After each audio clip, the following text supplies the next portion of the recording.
Greetings, friends. Today we're going to be doing something a bit different on the channel. I'm calling this a psychic analysis or a psychic tell.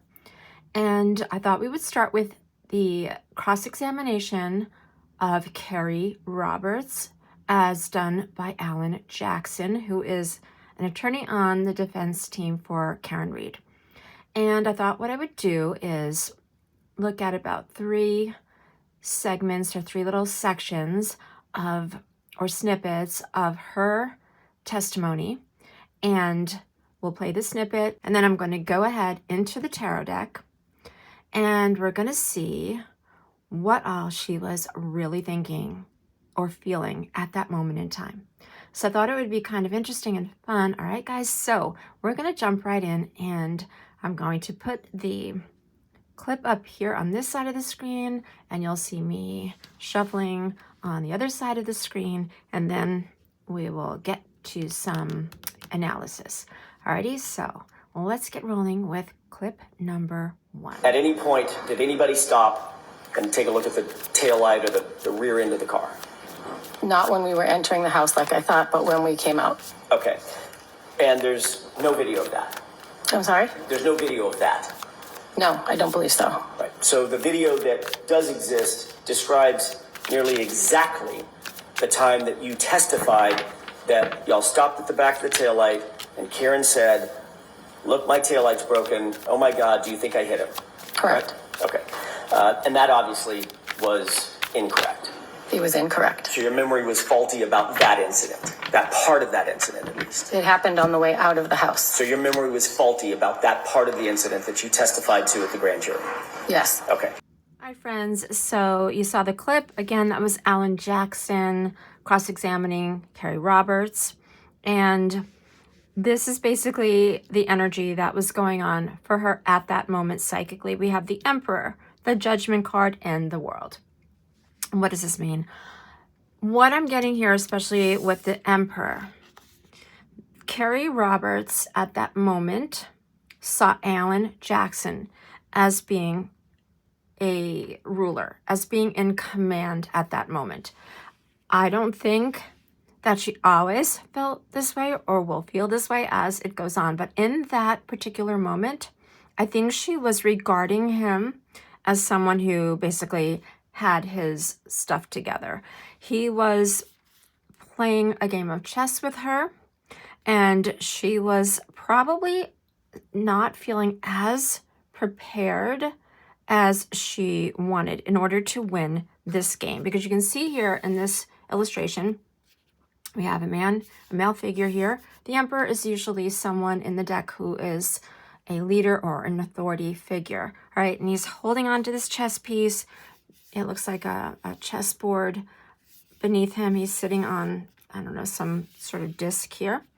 And this is the 4th card in the Major Arcana, which generally the 4th card or the 4 cards, number 4 cards, speak to stability. So I feel like it's a fair assessment for me to say that in that particular moment, Kerry Roberts was still feeling somewhat stable. I don't think she was necessarily feeling that she was being cornered as of yet. Okay, that said, she was very, very much aware, judgment, that she was being judged and that the eyes of the world, or at least the eyes of that courtroom, were bearing into her, watching her. And in her soul, she very, very much in her heart and her soul wanted to ascend. If Kerry Roberts could have been anywhere else than in that stand, in that, what would you call it, witness stand, right? If she could have been anywhere else, she would have been there. If wishes could make things happen, at that moment, Kerry Roberts was wishing that she was probably on some sandy beach with a drink in hand, thinking back on this entire event and hoping to banish it, banish it from her life and her mind. Because judgment, she is fully aware that everything she utters, every movement she makes, including her posture, including her facial expressions. Everything was subject to judgment. And this is something that I think she was very, very keenly aware of at that moment in time.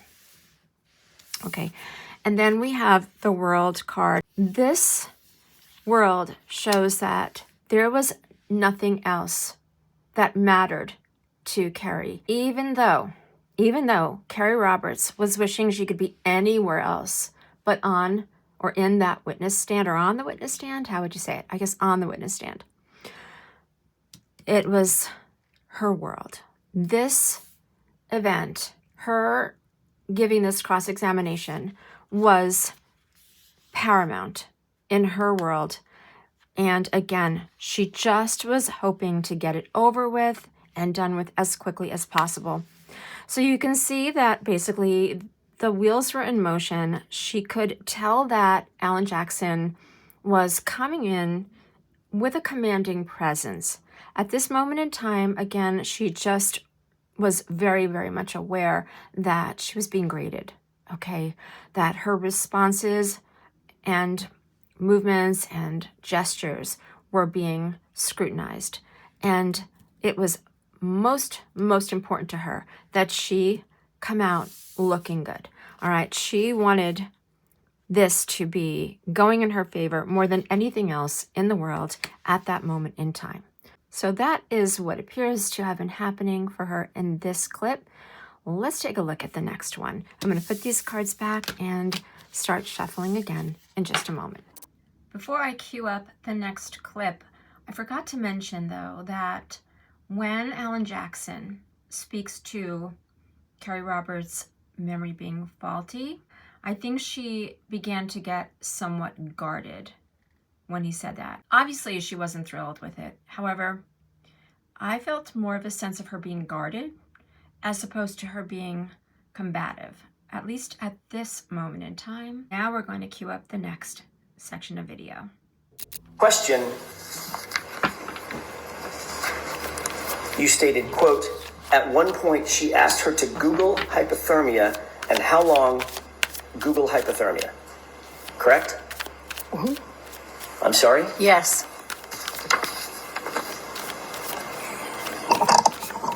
That was very detailed. Do you agree that that's a very detailed and specific recount of an event? You recounted where you were, back of a cruiser, or they were in the back of a cruiser, correct? Yep. You reported the time. It was right around the time that you thought they were lifting John up and scooped him up onto the gurney, correct? Yep. You were very detailed about who was there. It was you. It was Jen. It was my client, Kerry, Yes. Reed, correct? Is that right? Yes.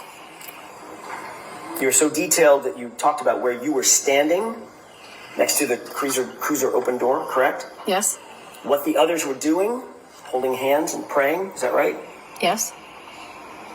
And the actual words used. You were as detailed about all of that as the actual words used. She asked her to Google hypothermia and how long, and then you stopped, Google hypothermia, end quote, correct? Correct. You will agree, at least for that purpose, you painted a very, very detailed picture in front of the grand jury, didn't you?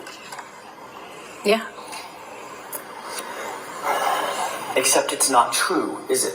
I did not hear her ask that. I was told she was asked that. Hey guys, wow.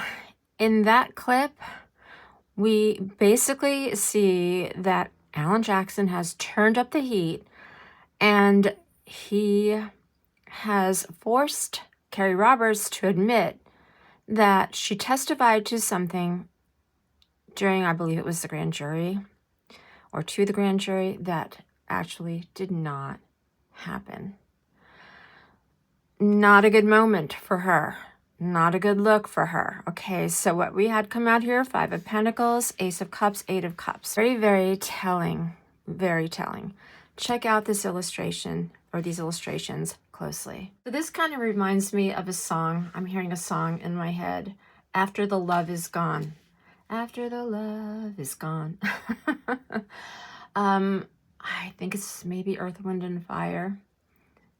Yeah, After the Love Is Gone, because look, we have Ace of Cups, 8 of Cups. The gloves are off. The love is gone.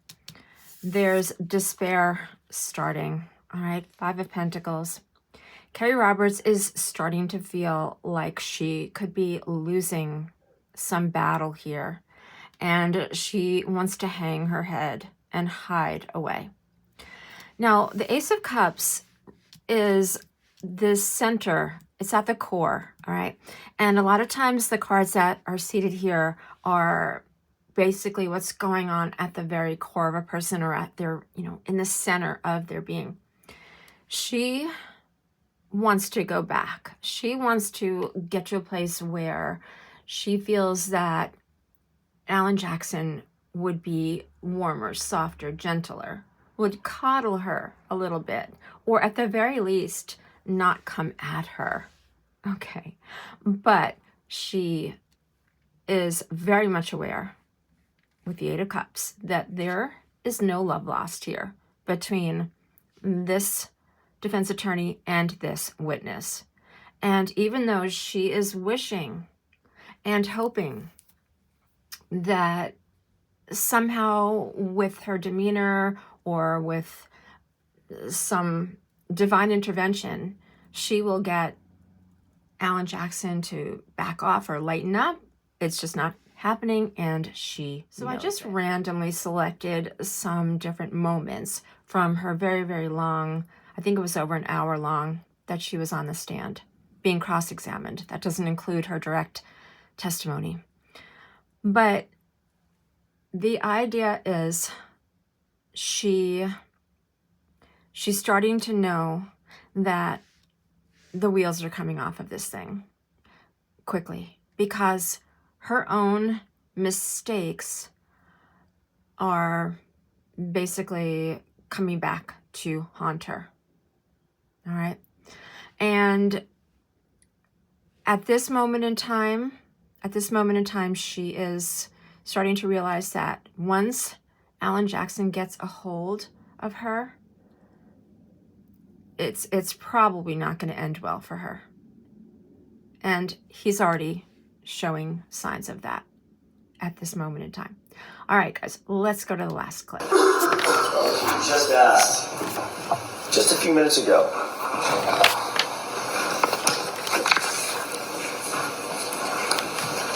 did you ever say that you actually heard that statement about that Google search? And you said no.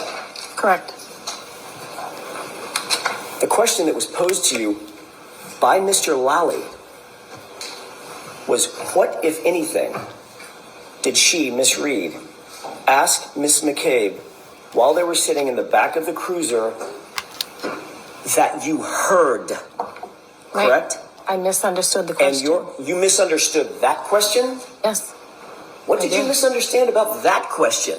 I didn't know it was that you heard, so I was explaining what happened in the back of the car. I see. So you just ignored the part, literally, the part of the question where he said, what did you hear her say?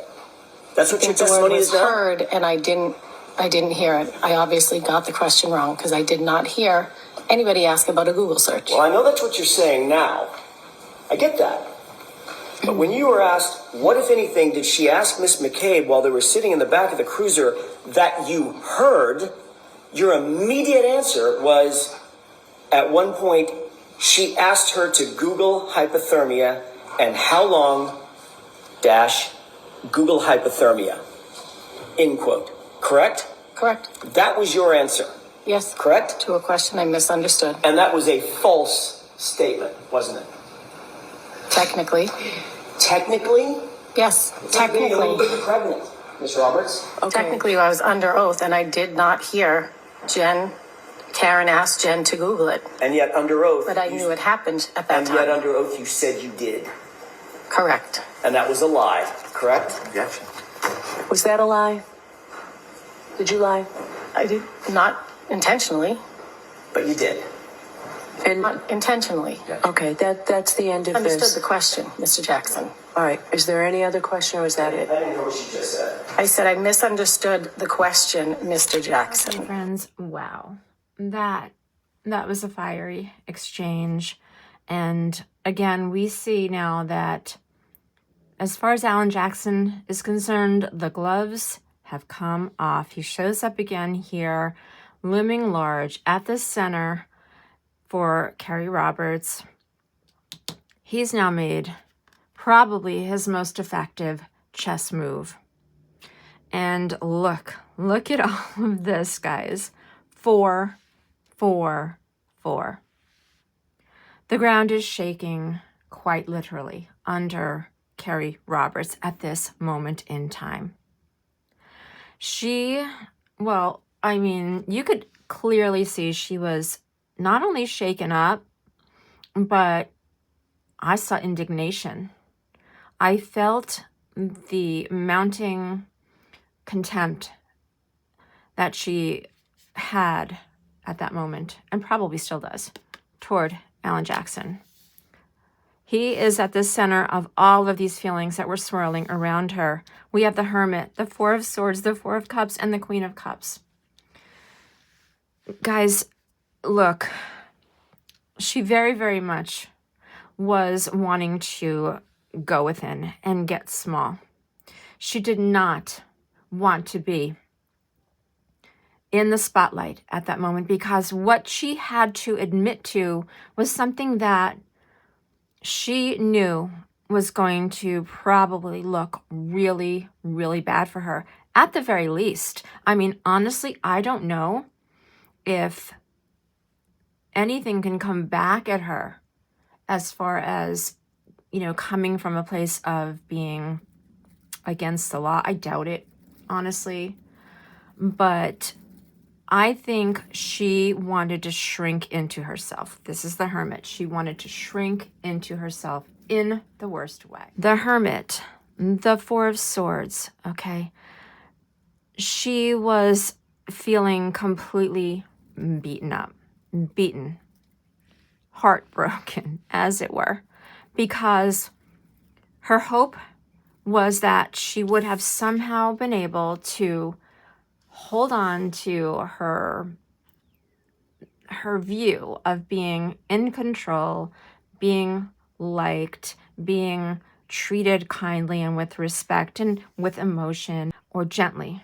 Because Kerry Roberts had hoped that when all was said and done, she was going to be seen as this figure who could be well liked, who could be revered, who could remain a figure in the hearts and minds of others who had arrived that morning prepared to find John O'Keefe and potentially save his life.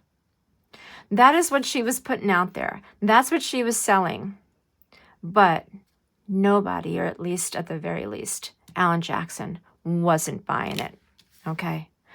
And this left her in fetal position, in a psychological or psychic, I should say, fetal position, with her heart there just out of her chest. There were moments during that exchange and others that you might notice Kerry having appeared somewhat disengaged. I feel as though this was not a tactic. I feel like this was a psychological defense mechanism. For many people, when they get overwhelmed or anxious or something along those lines, they check out. They just check out. And you see this vacant look in their eyes. It's the mind's way, I believe, of protecting an individual from an onslaught, from something that is too difficult for them to parse, to work through in that moment. And so you will notice at times she does appear to not be quite engaged with the questioning from Alan Jackson or from all of the goings-on in the courtroom, because in her heart of hearts, she wanted to just curl up in this little nest and be protected from all the evil that Alan Jackson, the evil, quote unquote, that Alan Jackson was bringing forth. But it really wasn't Alan Jackson's evil, was it? No, it wasn't. All right, guys, so before I end this video, I just want to get another quick poll for that end bit of the video where she was defiant. She was outwardly defiant. She had lifted her chin and she was like almost squaring off with Mr. Jackson. And I want to see whether that show of bravado was true or false. Because what I felt in that moment is that she was just enraged. Look at this. That just came flying out. Death and rebirth. Okay. So the death and rebirth card is typically a no to an answer to the question. So was she honestly enraged? To a degree, because she felt as though in that moment it was basically like life and death for her. She was either going to come back at him with her own guns blazing, or she was going to fall in the wreckage. And nothing could resuscitate her. Her own rebirth, her own reputation, her rebirth was dependent upon how much venom, how much she opposed him, how much she went back at him. So was there something of a false bravado there going on? Maybe, maybe not. I feel like it's kind of like a split. I think that, no, in large part, Kerry Roberts was enraged. She was infuriated. If she could have lunged, if she could have lunged at Alan Jackson, she would have. But inside of herself, she was shrinking. She was shrinking, and she was looking for help. She was turning toward Judge Baloney with that look of, please rescue me. Save me from the clutches of this evil emperor who is here to somehow destroy my reputation.